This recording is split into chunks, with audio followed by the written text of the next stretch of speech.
thought you said earlier that all wars were about, oil and corporations. They are, but they're all religious-based, too. So they're all about religion and oil and corporations? Could be, and sure. Occasionally getting rid of the Nazis?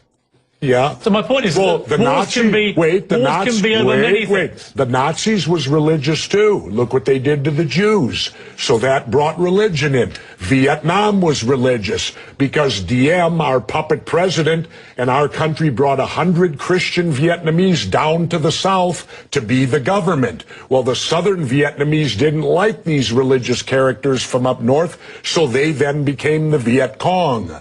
So all wars, pretty much in my lifetime, have had some religious basis, but certainly big business gets in there because wars are very profitable to certain big businesses. And of course, big business needs to be in the Middle East so that we can get the oil out of the Middle East, so we can get the lithium out of Afghanistan. You know, they discovered a vein of lithium there. They say is worth $1 trillion. Well, what is lithium used for? Every cell phone, computer, and soon to be electric cars. Let's talk about why we're really there. We're not there. How does any of these wars affect our freedom in any way? The United States is not in any threat. They're not going to do a Normandy invasion on us, Al-Qaeda in Virginia. Yeah, but hang on, you're being slightly naive, aren't you? Because I'm not being naive, sir. I think you are being naive. No. Because I think that it's clear one of the main reasons that America went into Afghanistan was to try and get Al-Qaeda dismantled, the organization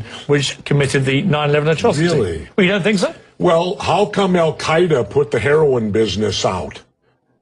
They took all the poppy growers and stopped the production of heroin. What would you have done? Wait, now how much of that illegal heroin was propping up the international banks with laundered money, and when it dried up, the first recession happened? Well, now that we're back in there, we aligned with the poppy growers, and the heroin business is back up full swing again. I thought we fight a war on drugs here. All right, Jesse, we're not. What would you have done on September the 12th, 2001? What would you have done if you'd been president?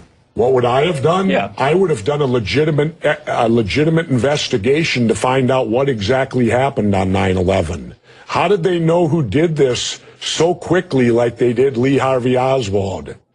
How quick they knew Lee Harvey Oswald killed Kennedy. Because the people who did it were identified and we knew who they were. Well, then why couldn't we have stopped them beforehand if they were identified and we knew who they were? It was a failure of intelligence. Everyone's accepted No, it that. wasn't. We knew before with Condoleezza Rice's memo on August 6th when it stated right in the memo, bin Laden to steal planes and run them into buildings. And more stuff is coming out now also, how much the Bush administration ignored the intelligence. It was almost like they ignored it because they wanted it to happen. Oh, come off it, Jesse. No, not oh, come off it. Wait a minute. Every war fought starts with a false flag operation. You can't, in all seriousness, sit there and try and make out anybody. Okay, let me ask you this, Piers. Wait a minute. Let me ask you something. How much studying have you actually done of 9/11 other than what the government's told you and what mainstream media has told you? I've been studying it 4 years. I was editor of a national newspaper. I've talked to people. Wait a minute. Depth every day for 5-6 months. Really? So I know a lot about it. Well, one then thing I do know is, let me ask you this then. You cannot say that any member of the Bush administration knew it was going to happen or wanted it to happen. It's a ridiculous thing to say. Ridiculous. Okay, let's talk about your BBC. I have a tape of a BBC reporter broadcasting directly back to England talking about a third building has collapsed. World Trade Center Building 7 talks for 7 minutes.